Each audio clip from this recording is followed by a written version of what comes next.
అయితే ముఖ్యంగా ఇటీవల వచ్చినటువంటి మోందా తుఫాను వల్ల రైతులు తీవ్రంగా నష్టపోవడం జరిగింది. మాయిశ్చరైజింగ్ కంటెంట్ అనేది ఈరోజు 12% మాత్రమే తీసుకుంటా ఉన్నారు ప్రభుత్వం వారు.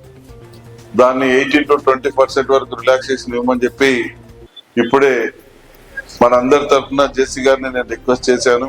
ఆయన కూడా ఉన్నతాధికారులతో పైన ఉన్నటువంటి డైరెక్టర్ గారితో ఎంపీ గారితో మాట్లాడి తగిన నిర్ణయం తీసుకుంటామని, ఈ ప్రాంతంలో రైతులకు ఇబ్బంది రాకుండా చూస్తామని చెప్పి చెప్పడం జరిగింది.